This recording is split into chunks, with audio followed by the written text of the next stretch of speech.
लोकसभा निवडणुकीच्या रणधुमाळीनंतर आता राज्यात विधानसभा निवडणुकीचे वारे वाहू लागले आहेत। दिवाळीनंतर विधानसभा निवडणुकीचे फटाके फुटतील ही बाब निवडणूक आयोगाने जवळपास निश्चित केली आहे। त्या दृष्टीने विद्यमान आमदार आणि इच्छुक उमेदवारांनी कामाला सुरुवात केली आहे। आजच्या व्हिडिओत त्याच पार्श्वभूमीवर आपण मान खटाव विधानसभा मतदारसंघाचा आढावा घेणार आहोत। नमस्कार, मी मनस्वी ढवळे। मान आणि खटाव या दोन तालुक्यापासून बनलेला विधानसभा मतदारसंघ सातारा जिल्ह्याचा भाग असला तरी लोकसभेत माढा मतदारसंघाशी जोडला जातो।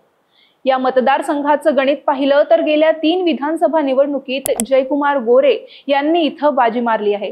2009च्या विधानसभा निवडणुकीत ते पहिल्यांदा अपक्ष म्हणून विधानसभेत निवडून गेले होते। नंतरच्या काळात त्यांनी 2014च्या विधानसभा निवडणुकीसाठी काँग्रेसची वाट धरली आणि काँग्रेसच्या तिकिटावर विधानसभा निवडणुकीच्या मैदानात उतरले। त्यावेळी पहिल्यांदा जयकुमार गोरेंना त्यांचे सख्खे बंधू शेखर गोरेंनी आव्हान दिलं। शेखर गोरे हे रासपच्या तिकिटावर निवडणुकीच्या मैदानात होते।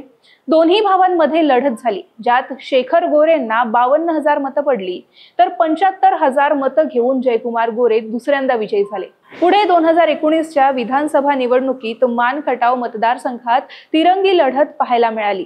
जयकुमार गोरेंनी आता भाजपात प्रवेश केला होता। ते भाजपचे उमेदवार होते तर शेखर गोरे हे शिवसेनेच्या तिकिटावर निवडणूक लढवत होते। दुसरीकडे काँग्रेस राष्ट्रवादीच्या पाठिंब्यावर अपक्ष उमेदवार प्रभाकर देशमुख हे मैदानात उतरले होते। प्रभाकर देशमुखांनी जयकुमार गोरेंना तगडी झुंज दिली, मात्र फक्त 2,500च्या फरकांनी देशमुखांचा पराभव झाला। तर यावेळी शेखर गोरे हे 3ऱ्या क्रमांकावर राहिले आणि जयकुमारांनी आमदारकीची हॅट्रिक साधली।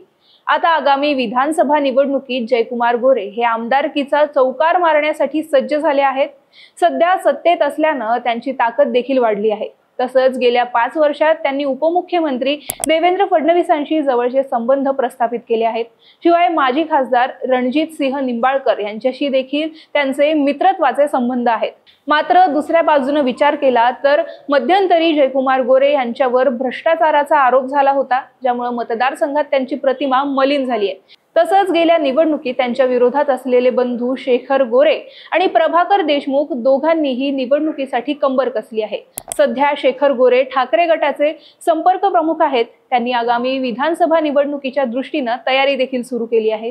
त्यांनी मतदारसंघ पिंजून काढायला सुरुवात केली आहे। ते मतदारसंघात भेटीगाठी दौरे करत आहेत। तसंच काही दिवसांपूर्वी ठाकरे गटाचं शिवसंपर्क अभियान देखील त्यांच्या मतदारसंघात राबवण्यात आलं होतं। तर तिकडे प्रभाकर देशमुख यांच्याबद्दल बोलायचं झालं तर सध्या ते शरद पवारांच्या राष्ट्रवादीत आहेत आणि गेल्या निवडणुकीत पराभवाचा वचपा काढण्यासाठी सज्ज झालेत। त्यांचा मतदारसंघात दांडगा संपर्क आहे। मतदारसंघातल्या विविध प्रश्नांवर ते आक्रमकपणे आपली भूमिका मांडत असतात। शिवाय मतदारसंघात त्यांची ओळख ही सुशिक्षित उमेदवार आणि तरुणांच्या प्रश्नांना प्राधान्य देणारा उमेदवार अशी आहे। तसंच शरद पवारांचं देखील त्यांना पाठबळ असल्याचं बोललं जातंय। पण हा मतदारसंघ कोणाला सुटेल आणि उमेदवारी कोणाला मिळेल हा चर्चेचा विषय आहे। तसं बघायला गेलं तर शेखर गोरे आणि प्रभाकर देशमुख दोघांनी माघार न घेण्याचा पवित्रा घेतला आहे। त्यामुळे इथं बंडखोरीची देखील शक्यता वर्तवण्यात येत आहे। भविष्यात काय होतं लवकरच कळेल, पण तोपर्यंत मान खटाव मतदारसंघात या तिघांपैकी कोणता उमेदवार हा मजबूत आहे, कोणाची निवडून येण्याची शक्यता आहे, हे तुम्ही आम्हाला कमेंट्समध्ये नक्की सांगा। आणि अशाच व्हिडिओसाठी महाराष्ट्र भूमीच्या YouTube चॅनलला सबस्क्राईब करायला विसरू नका। धन्यवाद।